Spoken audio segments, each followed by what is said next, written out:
You're watching National Streaming Sports. Over 20 podcasts, 70 shows, and a 3.5-star rating on Roku TV.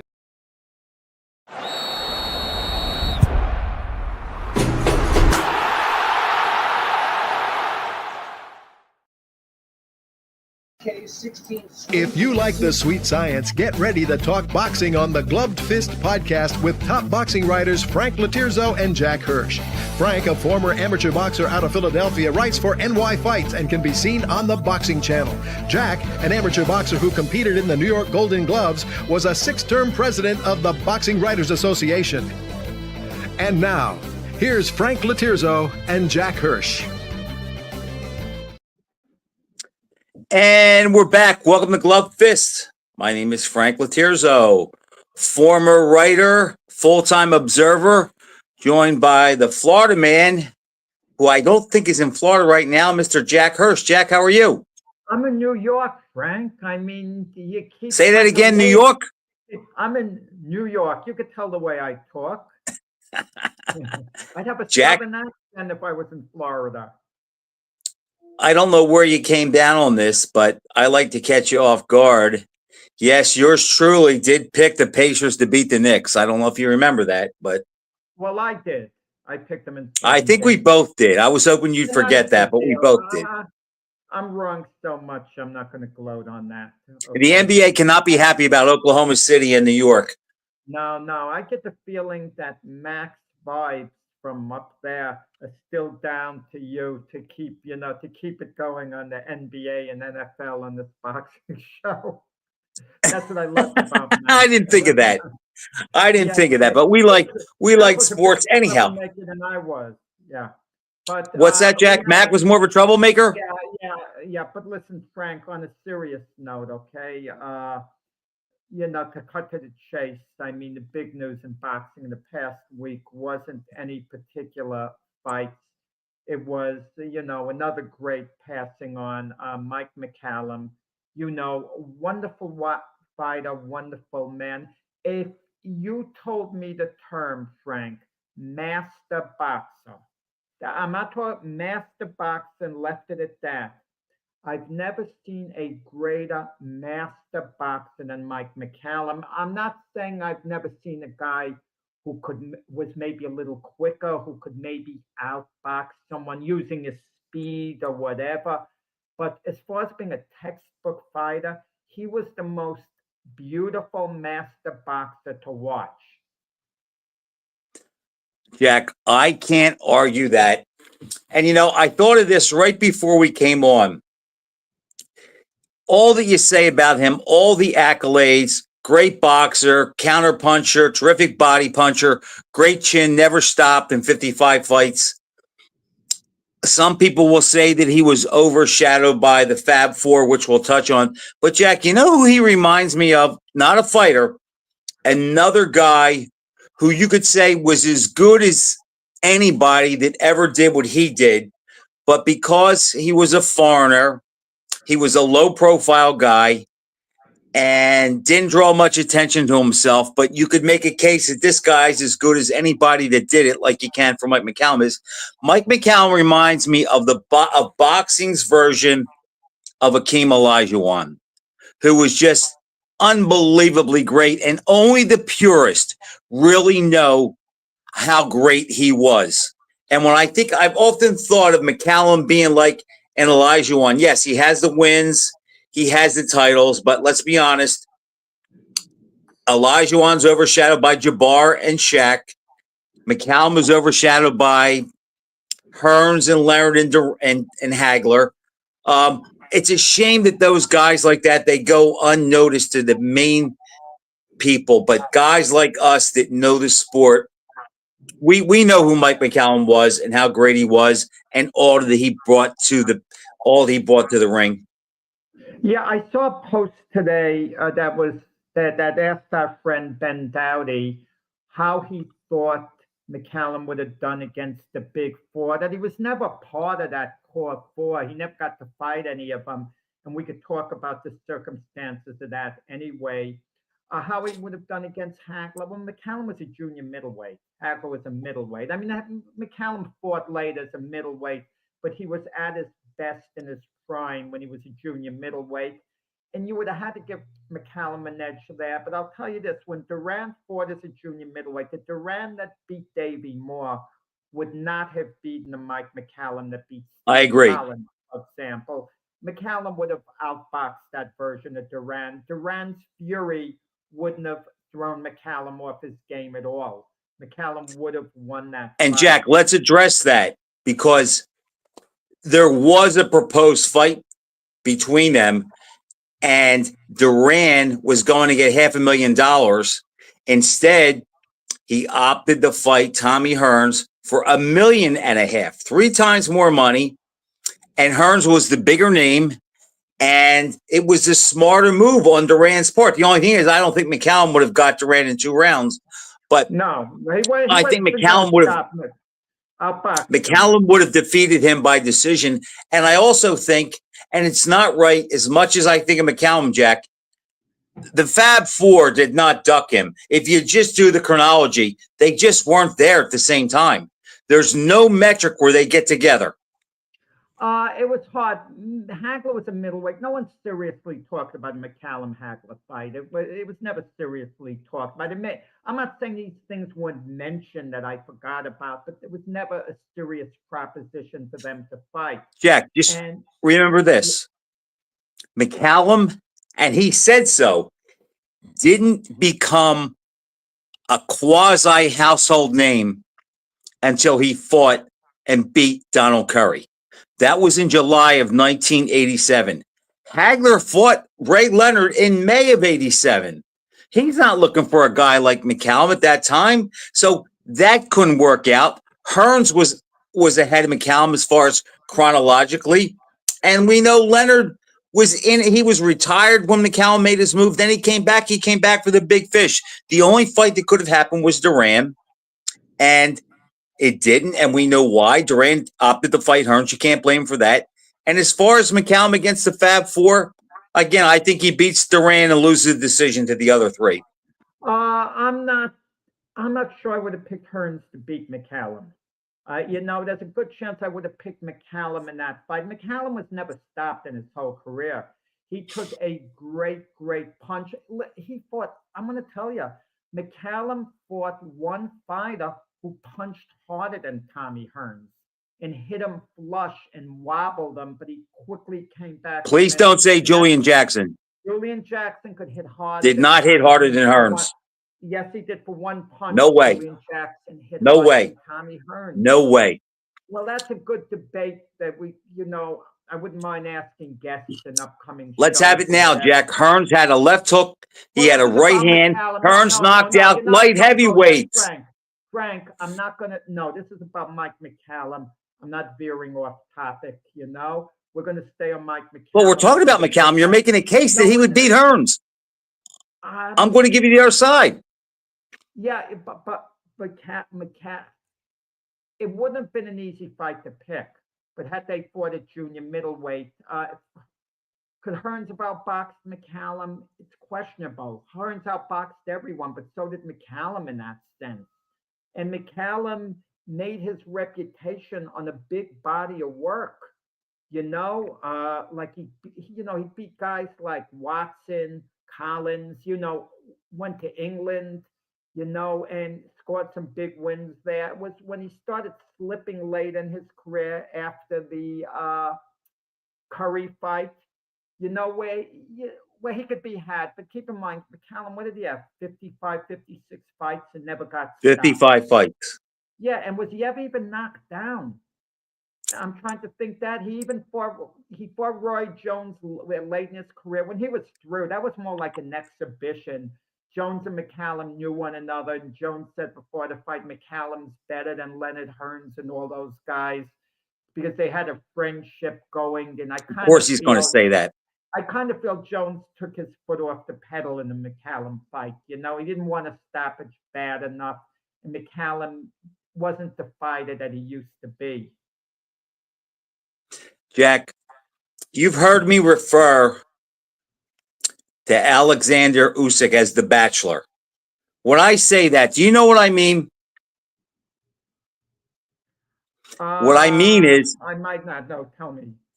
okay, what I mean is there's a show, I think it's still on. I've never watched it, but I've heard of it. It's called The Bachelor. And all the girls fall in love with The Bachelor. Well, there are certain fighters to me that I think are bachelors. Usyk is one. Usyk is everybody's dream in a hypothetical fight. James Toney is another one, and I think McCallum is one too, as great as he was. His career was not greater than Hearns. In a head-to-head confrontation, it's a 6-5 fight. I'd give Hearns the edge. Could he lose? Yes, but I would pick Hearns to win, but that's why they fight. We don't know. But I'm not going to say that he's better than Hearns just because he was never stopped. He never fought a Hagler and he never fought a Leonard. Well, I don't know what I'd pick McCallum to beat Hearns. Don't misunderstand me. It sounds like you would. I think I'm not dismissive of his chances. If McCallum fought Hagler, I know I'd pick Hagler. If he fought Leonard, style-wise, I know I would pick Leonard with the side-to-side movement, the fast hitting. I think both guys would have outpointed McCallum. They wouldn't have stopped him. I know I would have picked McCallum to beat Duran at junior middleweight. Okay, we agree on that. Right, but with Hearns, I have to stop and I've got to analyze it a lot more. That's what I mean on that. I'm not ready to say, Hearns would have beaten McCallum. I'd have to make a real study of that fight. Well, we can say whatever we want, Jack. I've thought about it. I favor Hearns, but it's close. Okay, let me throw another one at you. McCallum against Tony Ayala. McCallum. Similar weight. I'm not sure he knocks him out, but he outboxes him.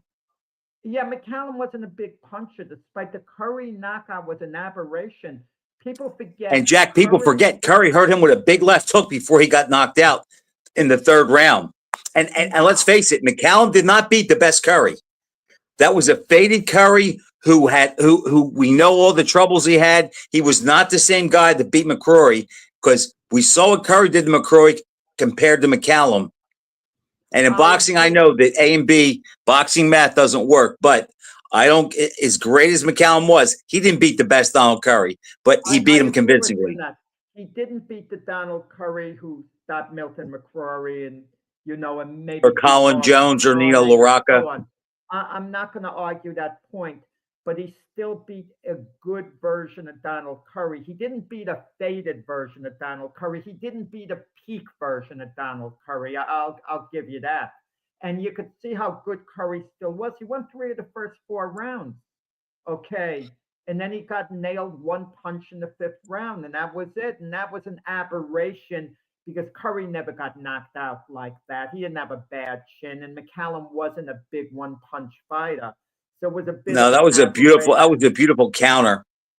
Yeah, but if Curry had fought him 25 times, it wasn't going to happen, 25. Right. Paul Merrick says, would you say McCallum's biggest win was Curry saying what you said? Paul, that's an interesting question because McCallum has a lot of good wins, but if you said what's his signature win, it might just be Donald Curry.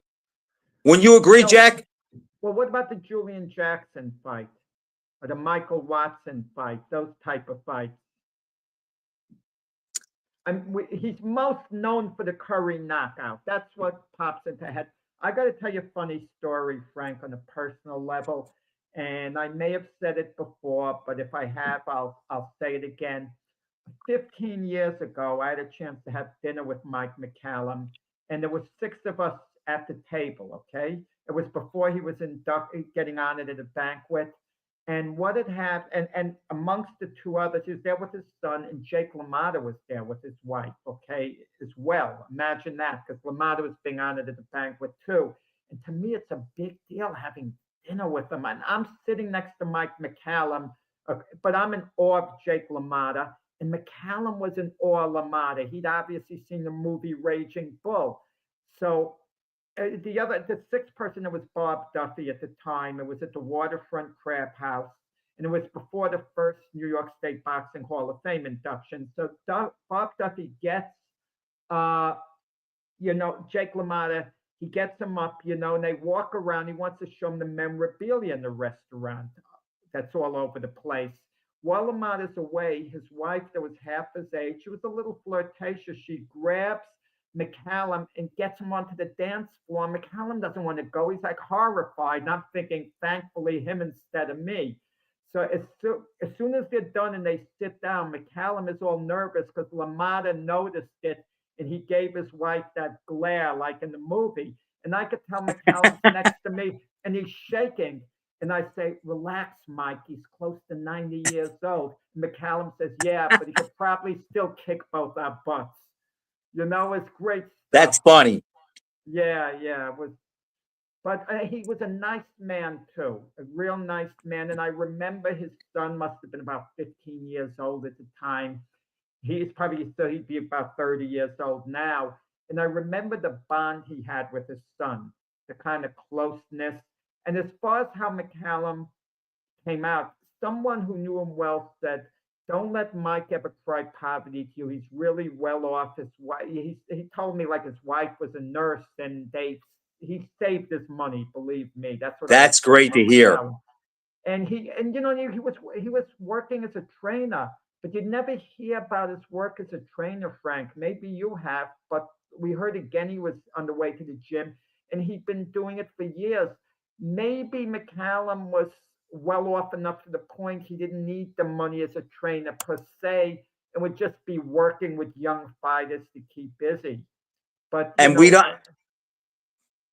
we don't know how he died, Jack, and that always bothers me because we never. It's even like with George Foreman. We still don't know how he died today. I'm not sure how Marvin Hagler died. Why is it always a secret? When they don't tell me right away, I get a little goofy, and there's a light in my head that goes off that says, "Why is everybody so hush hush?" Well, and all we know is he pulled over, he got sick, and that was it. And he died in his car. Did he have a heart attack, a stroke, an aneurysm? What happened? Yeah, like it's kind of vague on Hagler and vague on McCallum. And Foreman. Yeah. But remember the late, great Johnny Boz, the matchmaker? He swore to me once that there was some conspiracy where Harry Greb was killed on the operating table. An eye operation. Yeah, well, he had an eye operation, but that same thing with Tiger Flowers, the other middleweight who won the title. Right. And they were both 32, I think. But medicine, it was more of a precarious situation being operated on at that time. You're talking about what, like 1926, so, but you're right. We don't know exactly what it was. And I hadn't, another funny thing, McCallum, after that thing, the next day when they had the banquet, to show you a sense of humor, he met my wife and he said, your husband's a bad man. And my wife misunderstood what he meant by bad. And when she acted like she was put off by his remark, like what did he do? McCallum was in a panic. Oh no, So that kind of cracked me up.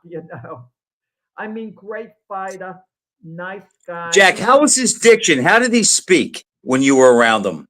He spoke perfectly. Not any signs in the slightest, but it catches up to you later on. And I'm not saying it did in his case at all. I have no clue what type of shit it's funny. I do know this, Frank. And you've been around fighters. You try to get in touch with certain people to talk, certain former fighters. And sometimes it's hard. And you think, God, they're getting a swelled head, they're this, they're that. But sometimes there's a reason they don't want to stay. Sometimes it might be because they're just not confident how they come across, and they want to be out of the public eye. They don't want people to see them. McCallum was one of the rare great fighters that was non-heavyweight, who I never met, never was around in the gym at all. So all I know from him, Jack, is when he fought, and what I saw, during the fights and his interviews. I really don't know him well. I got a good feeling that he was a good guy, but I'd be interested. I would like to know what caused his death, and was it boxing related? Because let's face it, and we talked about this before the show. I don't care who you are. There's nobody that gets out of this sport unharmed. And every time you go in that ring, you come out less than what you were. However, I was very impressed. We had a bad connection with Bone Crusher Smith a couple weeks ago. But you know what? His mind to me seemed pretty sharp in his recall of things. And he could go back and tell you the situation about Don King and who you're fighting on short notice and the money and whatnot. So I guess it affects everybody different, but very few get out of it without paying a price. Yeah, it catches up. The guys who've had a long career, I mean, a few do escape it, like Jake LaMotta. It never affected Jake LaMotta. He was Nor Archie Moore. Yeah, and Archie Moore. I mean, but it does catches up at some point. It could be in the mid 70s, late 70s, whatever. It's just it didn't affect Max Schmeling, for example. There are exceptions, and I kind of wondered, is that why Andre Ward maybe retired when he did? There was a lot of money still to be made. They wanted to draw the line. You know what the problem is, Frank? They milk it to the end. And it happens in football too. Case in point, if I was able to sit down with Travis Kelce, for example, and have influence over him, I'll tell him you don't need that one more year to play football with the Chiefs. Forget about it. Because down the line, the hits you're going to take next year could affect you late in life. But the former coach / player who you no doubt are familiar with, Herm Edwards, once said it best. He says, as players, we never thought about how it would affect us on the back end of life. You're living on the moment, and that's what it is. And yeah, we know much more about CTE today than they did. Muhammad Ali always used to say, "Oh, I'm not going to wind up like Joe Louis." He'd say it frequently, and at the end, he wasn't that lucky to wind up like Joe Louis when you think of it. Jack, you know what the problem is? And it's good and it's bad. And I've had this conversation with other guys. If you think about it, just like there's talk of Mike Tyson fighting Fedor, the MMA fighter, who some say was the best ever at heavyweight.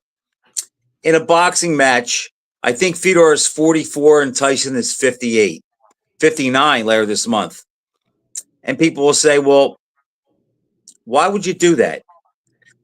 And I say, well, you worked your whole life to get into position to make a lot of money. And here you are at the end, and all that work you put in, they're going to reward you again. And it's hard to walk away when somebody says, here's $25 million. Now, at one time, $25 million seemed out of sight for a guy like Tyson. But it's like for one night, $25 million, you can see why they don't walk away, because the money is just too good. And it's not like they're protecting an undefeated record. See, that's the other thing, too. Once guys lose that the losses don't hurt them as much in their mind. Okay, well, I can't go undefeated.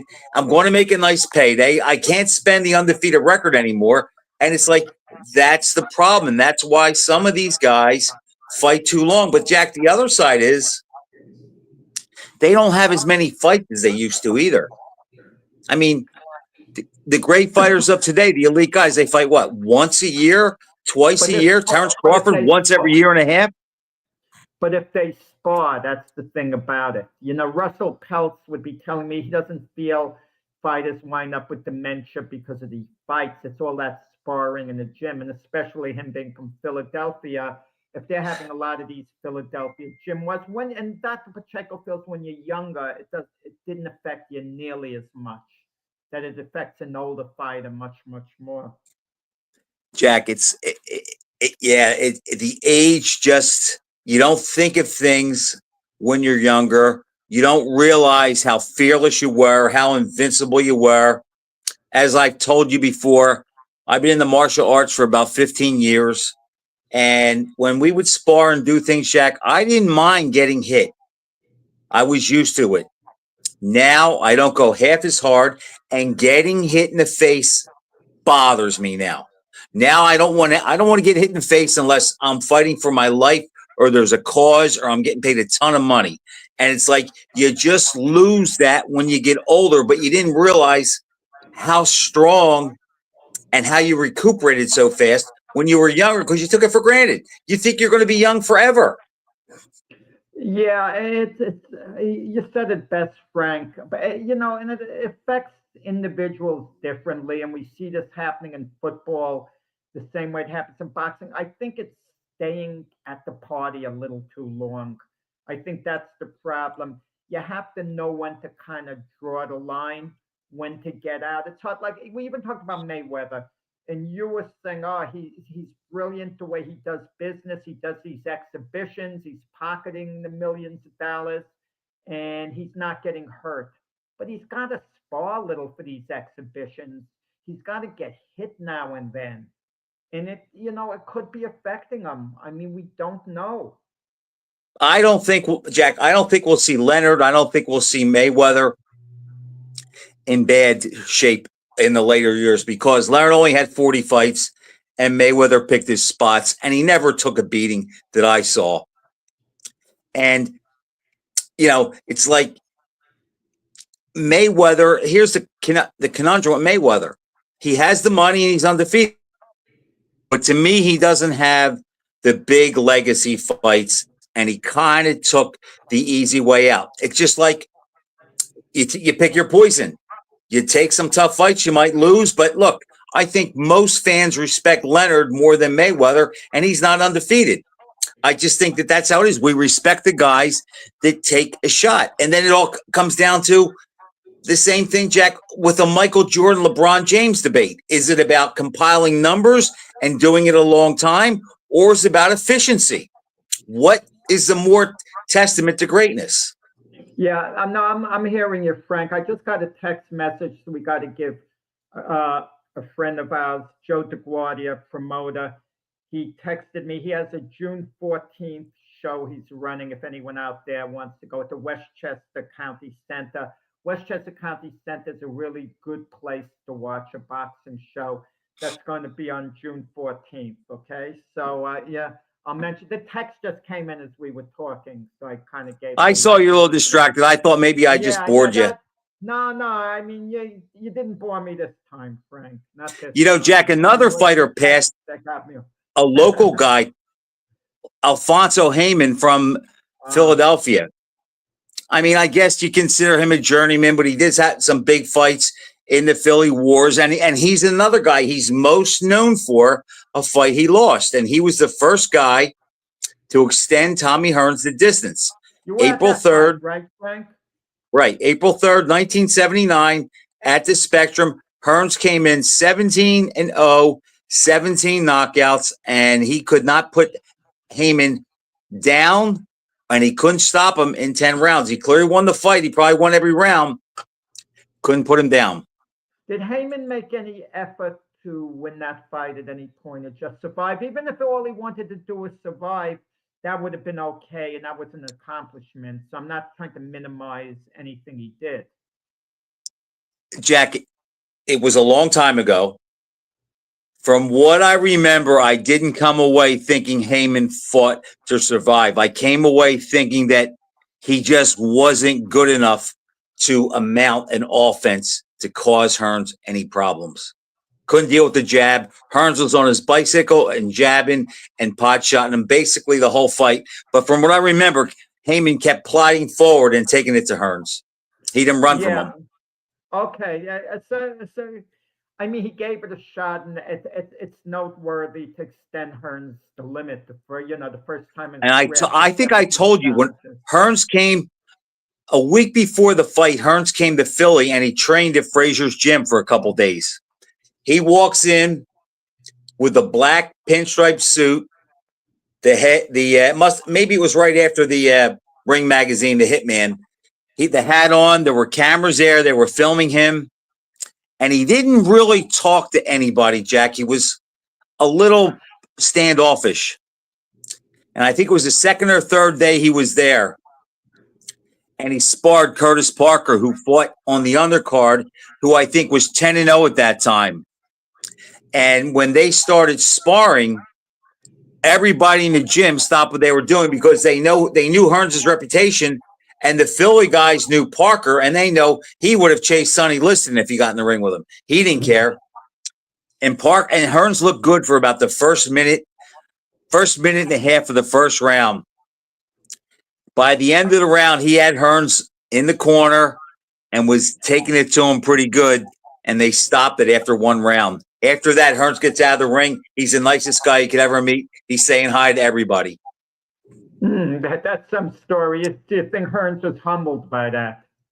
I think he was humbled a little bit because the day before he sparred a Philly welterweight named Johnny Cooper, who had a nice pro career, fought on the ESPN and down the shore a lot. And Hearns beat him up pretty good. He kind of strutted around a little bit like he was the man. The following day after Parker, he got out of the ring and everybody said, okay, you're human just like us too.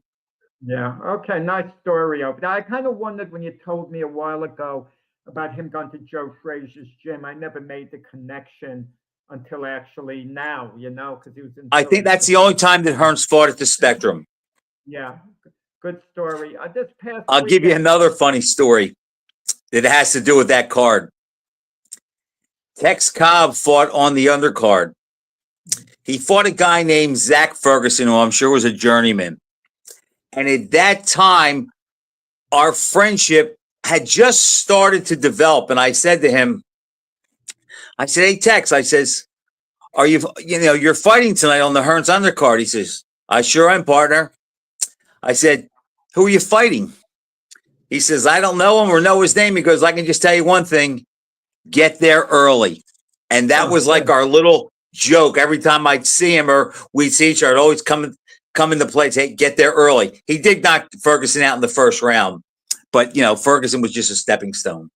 Yeah, Tex was a character, your friend. After losing to Holmes and getting tattooed for 15 rounds, and maybe the most one-sided 15-round fight that lasted the distance in boxing history. He was parading around the ring going, let's have a party, Like he said, he goes, well, I just ran out of rounds. Yeah, funny. Yeah. The rumor is that Holmes could not eat with a knife and fork after that fight. His hands were so swollen. Yeah. Okay, this past weekend, there were a couple of fights. I mean, the one show on Prime, and I'll be honest, I didn't see the fights with Charlo and Calaplan in separate fights because the Knick game was on, big NBA game, and it was on the same time. And then I got the results of the fights in the morning, and then I had other things. So the motivation to watch the fights wasn't quite there. We assumed Charlo was going to win. I was familiar with his opponent, and he did, a comeback fight he's had out of the ring issues. So we don't know how much Charlo really has left, but he's unbeaten. And he never really lost his middleweight championship, but I wouldn't regard him as the middleweight champion now. I was actually more sure going in, Jack, that Plant was going to win, not based on the opponents, but Plant reminds me of a guy who really takes it serious, doesn't get too far out of shape, follows the sport, knows who's who, and knows what's on the line in that fight. I mean, he wins that fight. He has a big fight with Charlo. And I think before that fight, I would probably have picked him to win a decision over Charlo. Now, I don't know what they do now. I mean, it's boxing. Nothing ever dies. I wouldn't be surprised if they still fought. But that definitely shocked me that he was such a big favorite and lost. Oh, you could still match them and disregard the losses because the public is basically gullible. I mean, you shouldn't necessarily hold a loss against the fighter. No, exactly. Exactly. The fighter is fighting a little more. If he loses, it's just hard to make it a big fight now since Charlo lost. I mean, Plant lost. Right. I don't want to see a guy like a Keith Thurman who wins one fight every 2-3 years. and to keep it going. It's just, it's just annoying some of these guys, but it's so much about the personalities. I mean, look, Manny Pacquiao's going right into a WBC title match, and he's been out of the ring a few years. So they tried to justify that, and but Jack, he looked Plant, horrible. but Plant's reputation. Now, getting back to Plant, his reputation is basically built off the two losses to Canelo and David Benavidez. That's what we think about more. And he doesn't come off looking so bad there because Benavidez No, is supposed to be the monster, and he went the distance and came out and did well in the early rounds. So he that was was outboxing Benavidez early. For 6 rounds, he was in the fight. right. So that either tells us we underrated Plant or overrated Benavidez to an extent, because Ben. So I don't know what the answer is. Or maybe Plant's just declining, losing the fight he did this weekend. I mean, we I don't know didn't the see it, answer. Jack. I can't comment. From what I was told by somebody that saw it, said that his defense was really bad, and that's a sign of a fighter, that's, you know, starting to go downhill a little bit, starting to Yeah, erode. and once in a while, a fighter just doesn't have it on a given night. That could happen. I know a simple thing like you're feeling like I might be feeling good and I want to go out to run, to jog, or whatever. And after 5, 10 minutes, I'm just feeling blah. My legs feel heavy, this and that, and it's just not there. And then some days you feel great. You feel, wow, I feel fantastic. I mean, If you could only bottle in that. the movie Raging Bull, remember Jake LaMotta was asked, how are you feeling before the fight with Sedan? And LaMotta was basically saying, what does it matter now? I won't know how I'll feel till I get in the ring. I could be feeling good just hanging on the couch watching TV. I could be feeling fantastic. Right. But when you have to actually get out there, that could be the case once in a while, but they can And have Jack, the other thing is this too. Bill Parcells said this about football, but it applies to all sports, especially boxing. The other guy's getting a paycheck too. Nobody's coming to make your life easy or to lay down for you. So it's like when you have human beings like that, you never know how they're going to perform day to day. I thought Plant would be really up for the fight. Now, maybe, again, I didn't see it. It could have been a style thing. He could have had a bad night. I don't know. I'm just shocked that he lost to a guy that was kind of relatively known even to insiders to a degree. But they're the guys that, you got to look out for because they know they're one win away from making a big name for themselves and getting that next big fight. And sometimes some of these fighters come out of nowhere, like in the featherweight division, like, Rafael Espinoza, they come out of nowhere and they win a fight. They're not expected, to win. And then they become household names, even famous fighters. I mean, Ken Norton is a perfect example. A better one than that, Carlos Monzon. When he beat Benvenuti, he was just this guy from Argentina who had a lot of draws on his record, and who would have thought he'd be a legendary fighter? And you're right, with Ken Norton, part of it was Ali, Noah, everyone was going to be a big underdog against Ali at that point, unless it was Joe Frazier, maybe George Foreman. But Ken Norton basically was a no name. I saw Norton fight, his fight before the Ali fight. He actually looked good, stopping Henry Clark, in 9 That was on the Ali Foster undercard. Right. He looked like he had a really good jab, like he was a good, solid fighter. But you're in with Muhammad Ali. How do you go against Ali? And I mean this, and I'm not just saying it after the fact. When Leon Spinks, before the first Ali fight, I actually thought Leon Spinks had a reasonable chance of winning that fight. Winning because of his style. I knew it was a faded fight. I picked Ali at the end. How could you go against Ali? So I didn't pick Spinks. So I'm not taking credit for it. I just felt Spinks. I had a funny feeling about that fight too, Jack. push him hard because I knew Spinks was fearlessly on Spinks. He had nonstop energy and would keep punching, punching, punching. But this is Ali. So how do you pick against him? Funny, I did have a feeling about that fight too. And back to Norton, remember, he was knocked out by Jose Luis Garcia a year and a half before he fought Ali. That was his only defeat. He didn't get revenge on Garcia until 75. But Garcia was actually a pretty big puncher, even though he wasn't a real big heavyweight.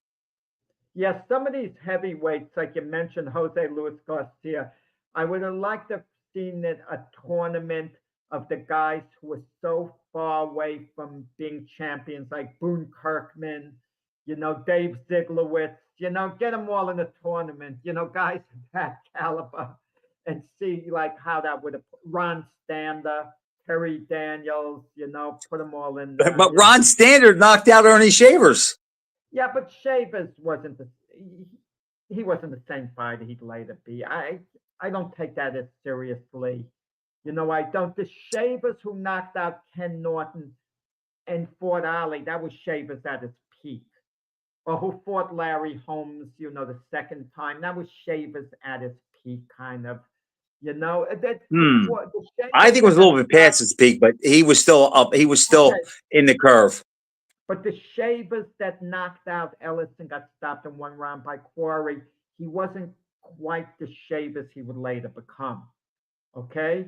The Shavers who knocked out Norton, had he fought Quarry, I'd still go with Quarry because of the chin factor. I think historically fighters with a great chin absorb the blows of big punches for the most part, and then come on and beat them. That's just, my feeling, the pattern that we see. The big punch. I think Quarry matched up with Shavers looking back. Yeah, and I think he would have done well at any point, but, who knows? So, and fighters don't fight enough. There's this fight in England getting to the heavyweight division, Moses Atamu. Kind of Southpaw heavyweight.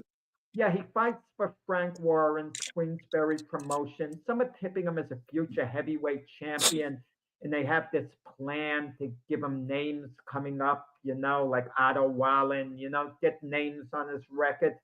And if Daniel Dubois upsets Usyk, okay, which is not going to happen. I don't think it's going to happen either. But Daniel Dubois, if you feel he's a lot better than he was when he fought Usyk the first time, you can't discount his chances. You just can't discount it because he got some good wins, Jarrell Miller, Philippe Hergovic, and another good win, and Joshua. And Joshua, yeah, that's a great win. I'm thinking a second, the biggest win of all. I'm getting the other ones. I wouldn't discount his chances. If Joshua fought Usyk again, I'd discount Joshua's chances. Okay?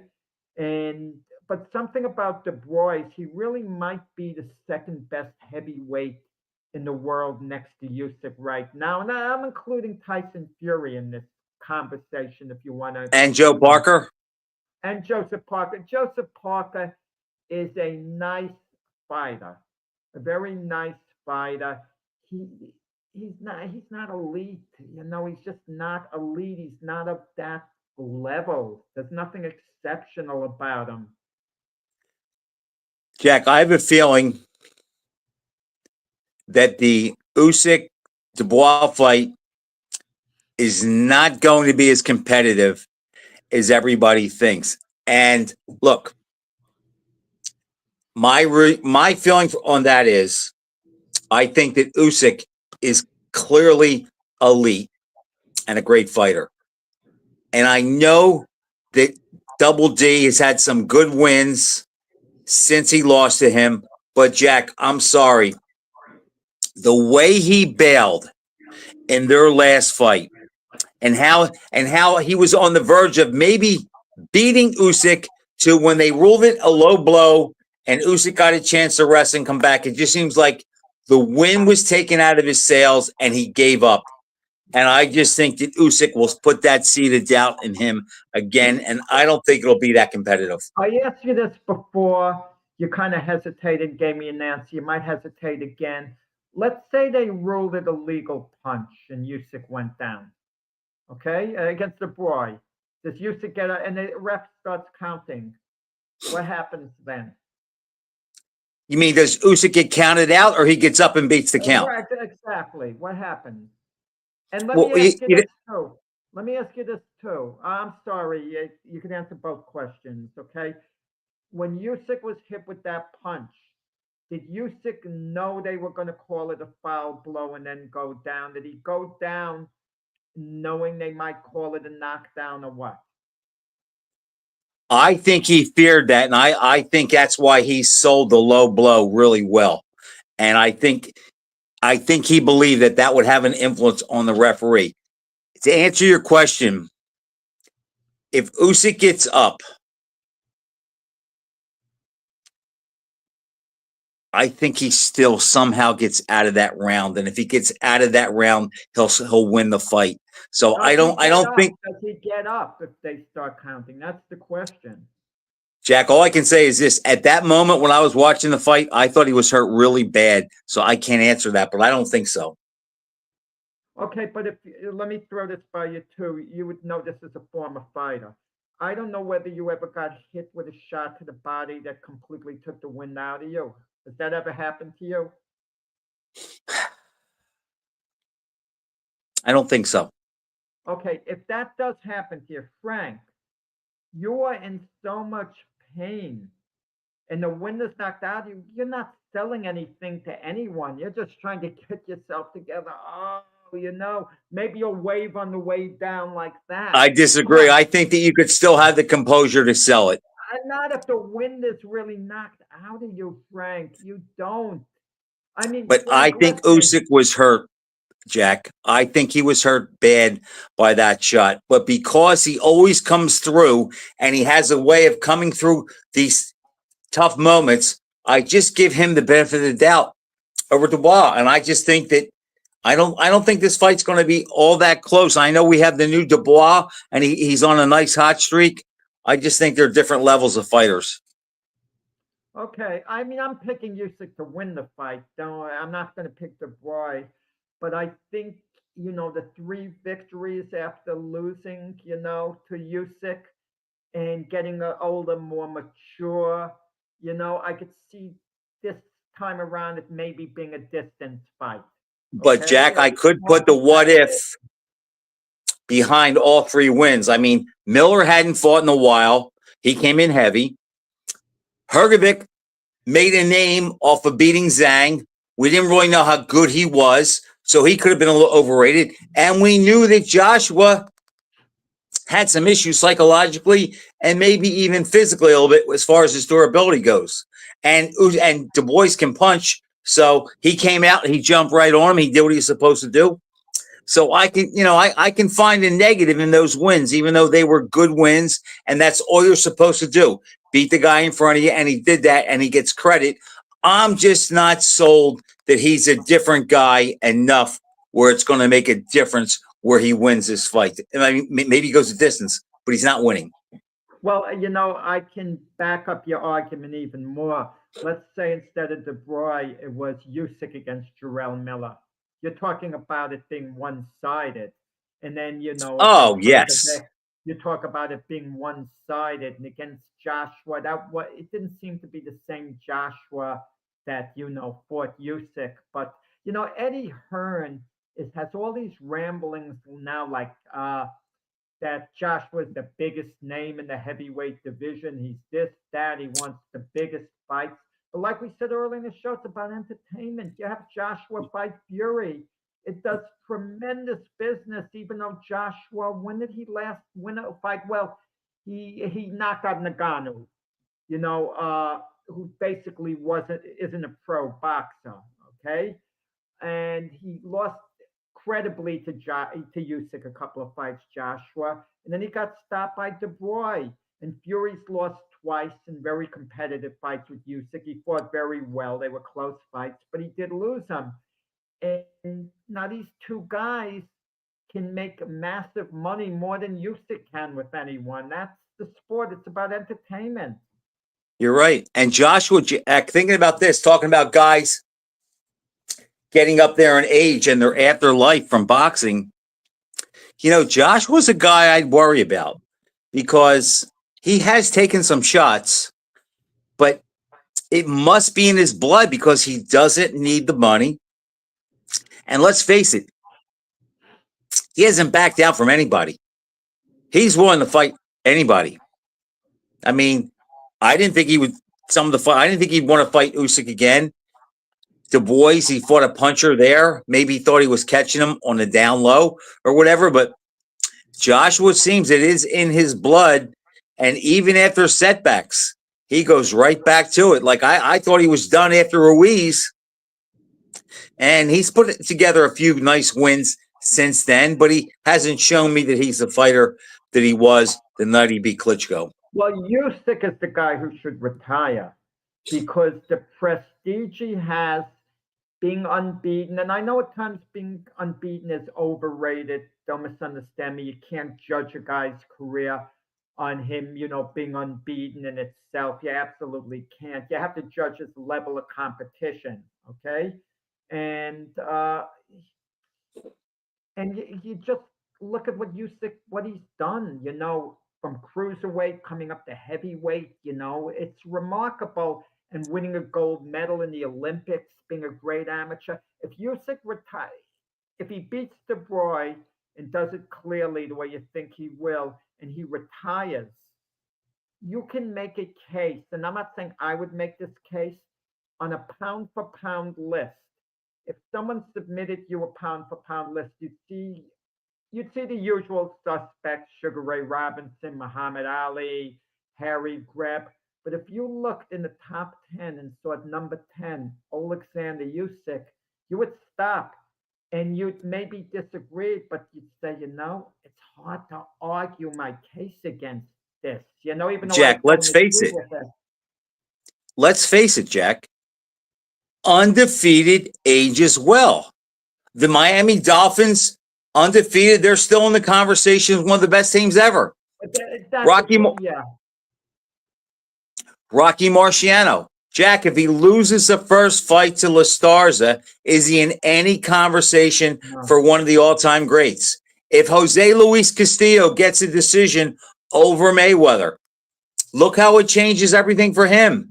If Calzaghe would have lost the decision to Jones or Hopkins, it changes everything. If Usyk retires undefeated, and we will be able to say he went out beating the best guys of his era, and you could make a case he's clearly the best heavyweight of the post-Klitschko era, and undefeated in two weight classes, that is going to age well, and he's going to climb the list among the all-time greats. If he retires undefeated, and I said, who ranks higher, Usyk or Vitaly Klitschko, who would you say ranks higher? Well, Usyk. Yeah. Who would you pick if they fought?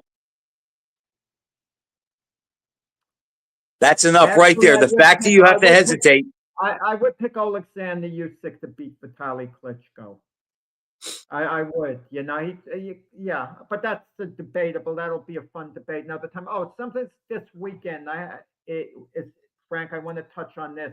Next week, we're going to have Randy Gordon on as a guest. He's being one of the inductees into this weekend's International Boxing Hall of Fame. Do I know him?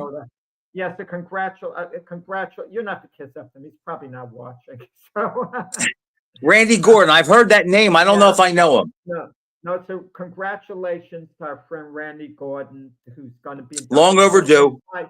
Yeah. Well, I'll remind me, he's a first ballot Hall of Famer, and the reason for that, he hasn't been on the ballot before, which that was long overdue. Him getting on. Okay, ballot. that's what. Okay. You can't vote a guy in if he's not on the ballot.